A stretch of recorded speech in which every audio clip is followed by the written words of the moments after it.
கர்த்தராகிய இயேசு கிறிஸ்து நாமத்தில் உங்கள் யாவருக்கு வாழ்த்துக்கள். கர்த்தர் உங்களை ஆசீர்வதிப்பாராக. இன்றைய கிருபை நாட்கள், இந்த 40 நாட்கள் நாம் தேவனுடைய கிருபைக்காக காத்திருக்கிறோம். விசேஷமாய் வேப்பூர் தாலுக்கா, கள்ளக்குறிச்சி தாலுக்கா, ஆத்தூர் தாலுக்கா பகுதிகளில் இருந்து, விசேஷமாய் அசகலத்தூரிலிருந்து செய்தியை கொடுக்கிறோம். கர்த்தர் தாமே உங்களை ஆசீர்வதிப்பாராக. இந்த நாட்களிலே நாம் உயிர் வாழ்வதற்கு மிகவும் அவசியமானது நீர், நில, நெருப்பு, காற்று, தண்ணீர் என்று சொல்லப்படுகிறது போல அதை பார்க்கிலும் அதிகமாக கிறிஸ்துவின் கிருபைதான் முக்கியம். கிறிஸ்துவின் கிருபை, கர்த்தரின் கிருபை நம்மோடு இருந்தால் எல்லா இயற்கைகளும் ஆசீர்வதிக்கப்படும். ஆகினால் அன்பு தேவனுடைய பிள்ளைகளே, இந்த நாட்களிலே சங்கீதம் 32 நாம் வாசிக்கும் பொழுது, எவனுடைய மீறுதல் மன்னிக்கப்பட்டதோ, எவனுடைய பாவம் மூடப்பட்டது அவன் பாக்கியவான்.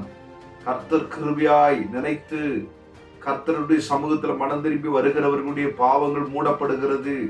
அவருடைய அன்பினால மூடப்படுகிறது, அவருடைய கிருபையினால மூடப்படுகிறது. மனுஷனுடைய பாவங்களை மன்னிக்கிறவர் இவர் ஒருவரே. கர்த்தராகிய இயேசு கிறிஸ்து ஒருவர் தான் பாவத்தை மன்னிக்கிறவர். பாவம் மன்னிக்கப்பட்ட மக்கள் கர்த்தருக்குள் ஆசீர்வாதமாய் இருப்பார்கள். எவனுடைய அக்கிரமத்தை கர்த்தர் எண்ணாதிருக்கிறாரோ, எவனுடைய ஆவியில் கபடமில்லாது இருக்கிறதோ அவன் பாக்கியவான். அன்பு தேவனுடைய பிள்ளைகளே, நம்முடைய வாழ்க்கையில கபடம் இருக்கக்கூடாது, அதுக்கு அடுத்தபடியாக அக்கிரமம் இருக்கக்கூடாது. இவைகள் இல்லாத ஒரு ஜீவியம் கண்டிப்பா வாழணும். நாம் கிறிஸ்துக்குள்ள இருக்கிறதுனால நாம் கபடமற்றவர்களா இருக்க வேண்டும், புறாவை போல. ஆகினால் அன்பு தேவனுடைய பிள்ளைகளே, இந்த நாட்களிலே நம்முடைய பாவங்களை அறிக்கையிட்டு தேவ சமூகத்துக்கு நாம் திரும்பும் போது வேதம் சொல்லுகிறது, இதற்காக சகாயம் கிடைக்கும் காலத்தில் பக்தி உள்ளவன் எவன் உண்மை நோக்கி விண்ணப்பம் பண்ணுவான். இன்றைய உலகத்திலே சகாயம் முக்கியம். ஆவிக்குரிய சகாயம் இருக்கிறது, ஆத்மாக்குரிய சகாயம் இருக்கிறது, சரீரத்துக்குரிய சகாயம் இருக்கிறது. இந்த சகாயங்களை பெற வேண்டுமானால், இந்த உதவியை பெற வேண்டுமானால் நாம் என்ன செய்ய வேண்டும்? கர்த்தரை நோக்கி விண்ணப்பம் செய்ய வேண்டும், கர்த்தரை நோக்கி ஜெபிக்க வேண்டும். இப்படிப்பட்ட அனுபவத்துக்குள் நாம் வரும்போது நல்ல ஜெபிக்கிற குடும்பங்களை ஜலப்பிரளயம், சோதனைகள் மூழ்கடிக்கிற அளவுக்கு வரும். ஆனாலும் வேதம் சொல்லுகிறது, ஜலப்பிரளயம் உன்னை அணுகாது, பயங்கரமான சோதனைகள் உன்னை அணுகாது என்று வேதம் சொல்லுகிறது. ஏன் என்றால், கர்த்தர் ஏன் அந்த ஜலப்பிரளயமாகிய சோதனையை அணுகாமல் பாதுகாக்கிறார் என்றால், விண்ணப்பம் பண்ணுகிற அனுபவம், பாவத்தை அறிக்கையிடுகிற அனுபவம், பாவம் செய்யக்கூடாதபடி தீர்மானம் எடுக்கிற அனுபவம் நமக்குள் வரும்போது, நமக்குள்ள கர்த்தர் ஜலப்பிரளயம் வந்தாலும் சோதனைகள் பெருகினாலும் தேவன் அவைகளை அணுகாதபடி பாதுகாக்கிறார்.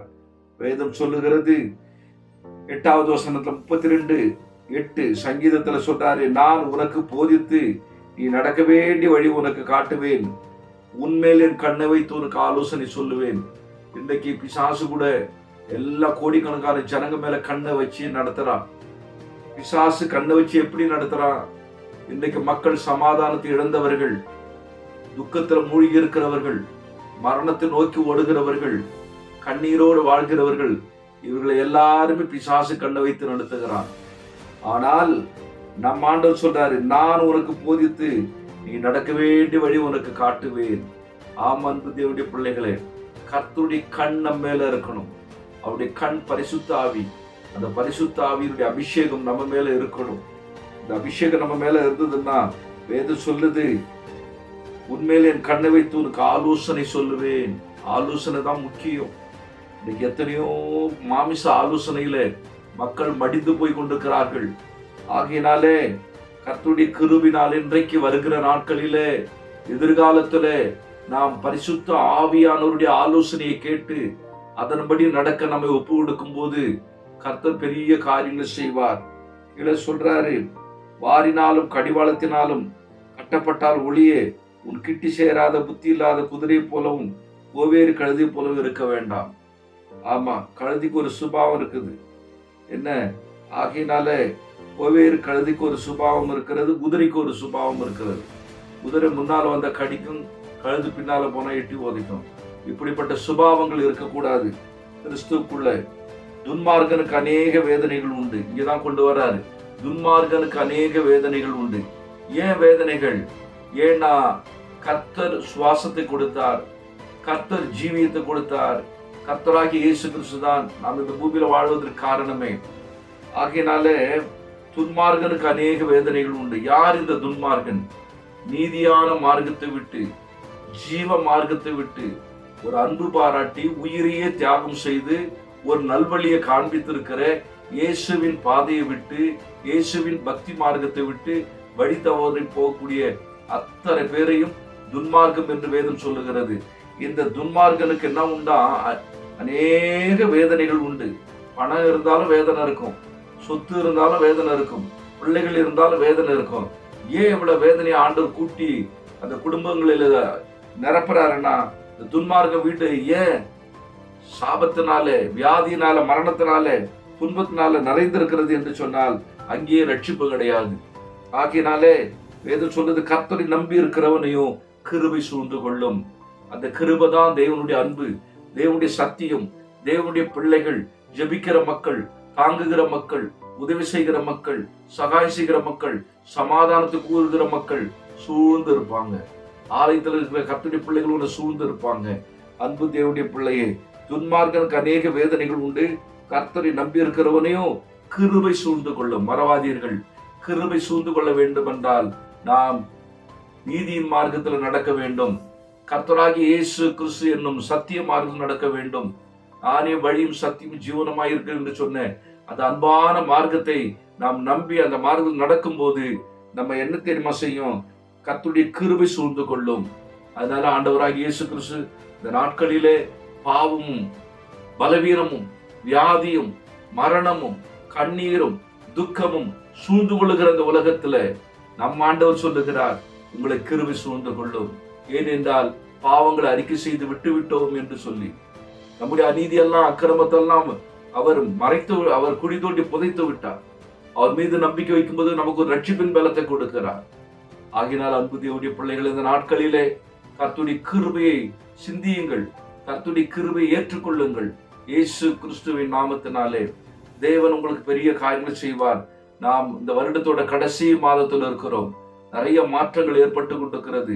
பூமி இனி கர்த்தருடைய உக்கிர கோபத்துல நின்று கொண்டிருக்கிறது. வானத்தில் அவருடைய கோபம் வெளிப்பட்டிருக்கிறது. சத்தியத்தை அநியாயத்தினால் மூடி மறைக்கிறவர்களுக்கு விரோதமாக. ஆகையினால் இந்த பூமியை முழுவதும் கர்த்தருக்கு விரோதமாய் பாழான காரியங்கள், மிகவும் கர்த்தருக்கு விரோதமாய் துரோகமான பயங்கரமான காரியங்கள் செயல்படுகிறதுனாலே தேவனுடைய கோபாக்கினை பூமியை நோக்கி வந்து கொண்டிருக்கிறபடினாலே இந்த கடைசி நாட்களில் நாம் கர்த்தரை பற்றி கொள்ளுவோம், கர்த்தருடைய நாமத்தை அறிந்து கொள்ளுவோம். தேவ ஆவியானவர் நமக்கு கிருபை பாராட்டுகிறார்.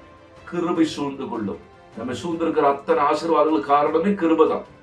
மகா பரிசுத்தமுள்ள நல்ல ஆண்டவரே, உடைய கிருபை சூழ்ந்து கொள்ளட்டும். இயேசு கிறிஸ்துவின் நாமத்திலே உடைய நீதியின் மார்க்கத்தை, உடைய அன்பின் மார்க்கத்தை எங்களுக்கு போதித்தருளும். போதித்துக் கொண்டிருக்கிறேன். வரும் நாட்களில் இந்த செய்தி கேட்கிற பிள்ளைகள் பரிபூர்ணமாய் ரட்சிக்கப்பட்டு பலனடைந்து கர்த்தாவே உடைய கிருபை ஒவ்வொரு குடும்பத்தை சூழ்ந்து கொண்டு ஆசீர்வதிக்கட்டும். இந்த செய்தி கேட்கிற பிள்ளைகள் ஒவ்வொருவரும் கர்த்தரால் ஆதரிக்கப்படட்டும். உடைய கிருபை சூழ்ந்து கொள்ளட்டும். சத்துரு சூழ்ந்து கொண்டால் எங்களுக்கு ஆபத்து வரும். பாவங்கள் எங்களை சூழ்ந்து கொண்டால் வறுமை வரும். ஆனால் கர்த்தருடைய கிருபை சூழ்ந்து கொண்டால் எங்களுக்கு ஆசீர்வாதம் பெருகும். ஆண்டவரே, உடைய ஆசீர்வாதத்தை நம்பி, ஆண்டவரே உடைய கிருபையை நம்பி ஒவ்வொரு குடும்பங்களும் மனம் திரும்பி ரட்சிக்கப்பட்டு ஆசீர்வதிக்கப்பட உதவி செய்யும். எப்பொழுதும் உடைய கிருபை சமாதானங்களை வழிநடத்தட்டும். கர்த்தர் பெரிய காரியங்கள் செய்யும். கிறிஸ்து இயேசுவின் நாமத்தில் பிதாவே, ஆமென்.